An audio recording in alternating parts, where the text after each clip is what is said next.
I'm thrilled to introduce today's guest, Nala C. Turner, a Brooklyn-based ceramic artist and creative art therapist, and the founder of Carlin Ceramics. She uses clay to help her students explore their emotions, identity, and perspectives. Nala, we're delighted to have you join us today. So while traditional art therapy uses a variety of materials for sketching and painting, there are special properties of every modeling material, whether it's Model Magic, Air Dry Clay, or kiln-fired earthenware. Tell us a little bit more about what makes modeling materials so special for therapeutic art. Being able to mold and reshape an art medium with your own hands creates a different process. It is a very process-oriented art therapeutic approach.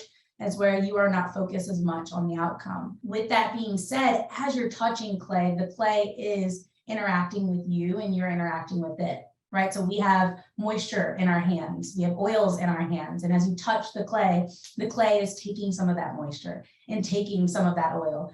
You'll notice your hands get drier. Or vice versa. Maybe your clay gets drier and you start to see the cracks in it as you yourself start to take from the clay that you need. Clay has memory. The entire time you're working with clay, the clay in itself is thinking about every shape that you put into it. Your fingerprint is left into it. You reshape it into a certain form and it remembers that. And what's really helpful about that in a healing process is you aren't just creating a form and now this form, this product represents your healing. The process of watching something transform, watching how you engage with it and having that be reflected back to you in a physical form in itself becomes part of the healing process too. You're seeing the transformation as you also are transforming with it. I love a comment that you made when we first met, that it doesn't matter what object we form with the clay, it's about finding healing in the process. Please explain that statement and share with our viewers the many benefits of clay therapy. Because I am a clay therapist, I think a lot about the idea of construction and deconstruction, that idea of building something up and building something down, top up and bottom up. And that idea is that when you're working with clay, it is important that you're really digging into the exploration. The exploration in itself is the healing process. So when we think about working with clay as a material, it isn't just, oh, I'm working with a material that I'm going to build something out of. It is every single part of touching it, maneuvering it, failing, it cracking, it breaking, re-breaking, recreating it, transforming it. Actually, I want to get rid of this thing. That all is a metaphor for what you're doing when it comes to healing. And anyone who's perhaps done therapy or anyone who's needed to find healing for themselves, even in small self-care ways, knows that it's not linear. And so something about clay, when we think about process, there's so much power in the process in itself that actually sublimates something that perhaps the product would, yield to be your end product of healing. But I think a lot of people find that it is the difficulty, the challenge, and the triumph within process in clay that the healing actually comes from. Within my own work in clay, I find that the exploration and the learning of the material is where the healing comes from. Perhaps if I'm working with the material and I'm on the wheel and it's not going really well, you might think a little bit about why it's not going well. For some of us, it might be simply technique, but that resistance that you may be receiving from the clay actually may be speaking to a resistance that you have within yourself. As I mentioned before, what you're putting into the clay is being reflected back to you. Resistance, witnessing of resistance, perhaps in the clay material in itself, is modeled back to you, and that could speak to a larger resistance outside of just the process of molding. Now we're excited for you to do the hands-on art demonstrations. First, the Affirmation coil pot. You explained that an introductory experience with clay would be a basic coil pot that can be embellished in different ways and used to hold affirmation messages. Please show us how to use Model Magic to create a coil pot that could hold comforting memories or positive statements. I'd love to. What's so great about coil pottery, as you mentioned, is that it is introductory. It is really accessible to everyone. I say everyone because even those who perhaps may have some difference in ability when it comes to our hands, it doesn't require too much from us, right? What's great about it is that I'm going to take this Model Magic and I'm going to be building up. The concept of building up is key, and allow yourself to take some time doing that. Most people are familiar with making a coil pot, but if you've never made a coil pot before, it is creating these snake-like forms. So I'm going to take some Model Magic like this. And I'm simply going to just sort of squeeze it so that maybe it's a little bit longer. And what it allows me to do is lay it flat onto the table with my hands. And if I press with the palm part of my hand, I can sort of roll back and forth. And it slowly starts to create a snake form. If you're someone really trying to make sure they're really even, a key thing that's helpful, if you put it in the middle and work your hands outward, you get something that's a little bit more even. So this is what we're going to be doing. All right. In order to coil up, I like to start myself off with the bottom. You could start off with something just flat, maybe something just like flat like this, and then build up from there. But I like to go ahead and start actually from creating a pinch pot. So if anyone's done a pinch pot before, pretty simple. I like to take a ball of Model Magic, take my thumb, stick my thumb inside, so you get like a hole on the inside. And I'm just going to pinch around the walls. If you can't see this, I'm going to try to bring my hands closer. So I'm just pinching around. And this just gives us somewhere to start when it comes to building our vessel. So I'm going to flatten it a little bit, create a base for myself. And now I have a starting point. So now I'm going to take these coils that I'm making and I'm going to be laying them on top around the rim and following around. Now, if you wanted them to be completely even, you could go ahead and pinch it off so that it meets right where you started. You end up with something like that. Or if you're a little bit more go with the flow like me, you can go ahead and keep on having the coil flow around and you can just keep going. So I'm going to keep on rolling out some of these coils. I usually say roll out as much as you need. You can always go back and take your time. It can be really relaxing to feel the Model Magic underneath your hands. It's really soft. So I'm just going to do this. I'm going to start again from where I was, where I ended. And I'm going to keep going around,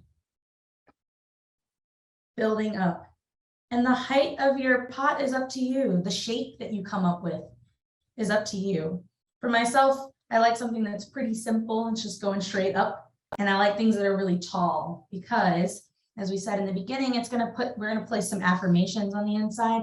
And I'm a person who really wants my affirmations deep in the bottom where no one else can see them, just for me. So I'm going to keep on rolling and continue to build. You can also go around and check to see if there's any holes or spots where you want to make sure that they're filled in. And you can keep going. I think I'm going to stop. I feel like this is like high enough for me. This feels about right. But you can even get something that's a little bit taller, like this one I have here. A little bit taller than this one. Yeah.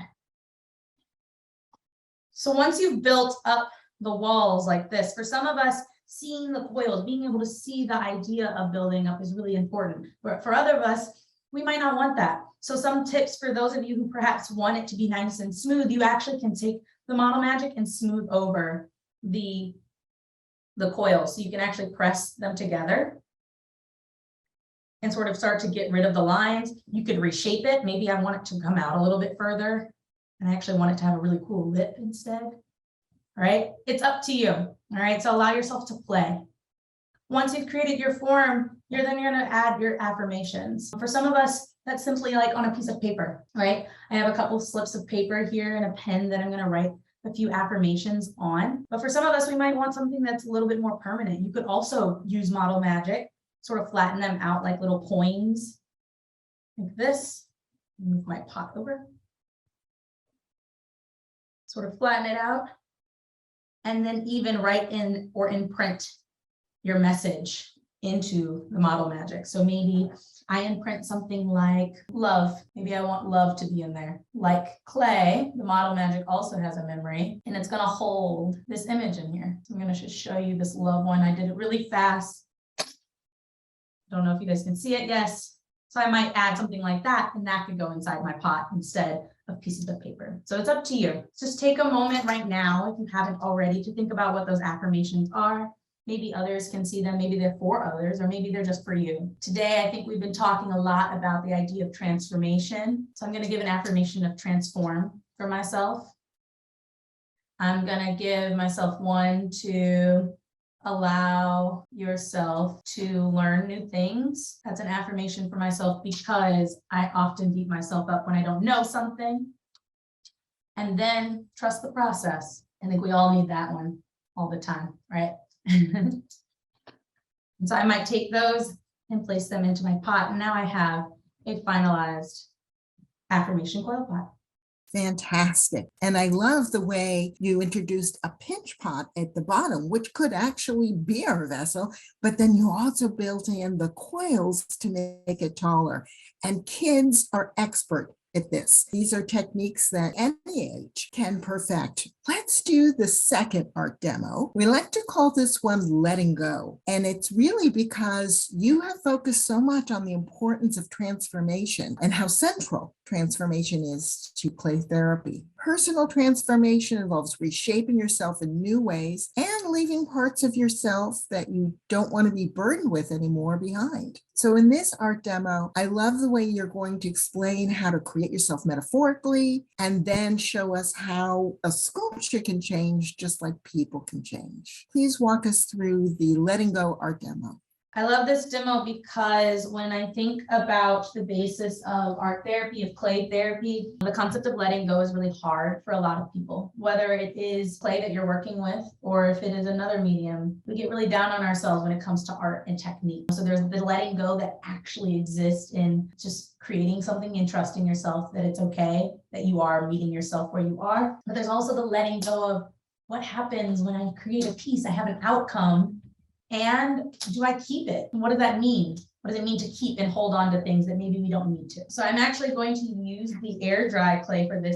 It works wonderfully. It's very similar to earthenware clay or earth clay because you are allowed to sort of shape and mold with a lot more flexibility than perhaps the Model Magic.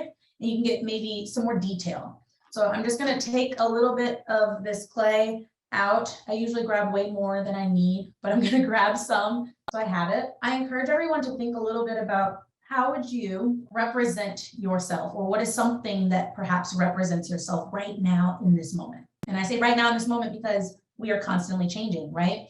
For some of us, you may have been represented by a whale when you were a kid, but are you still a whale now? Or maybe when you were 2, you were a banana, but now you actually are more like grapes. It really does depend on the person. So I say, think about who you are right now. And we're going to actually use this air dry clay to create a little sculpture of ourselves. What does it mean to create a metaphorical version of ourselves? So you can choose an animal, perhaps you can choose something else that's natural and living, or maybe something that's not even living or animate. It might be an object, or a concept, or a texture. For myself, I like to naturally think of myself as something natural. I think of myself as constantly growing. And so I'm going to actually do a flower or a plant.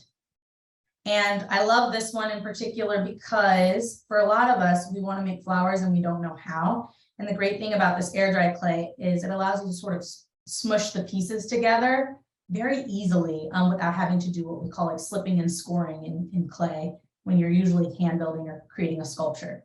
So I'm just going to take a couple of pieces of the air dry clay and I'm going to roll them into some balls.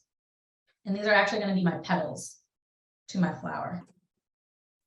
And you can make as many as you need or as little as you want. So I like to take them like that.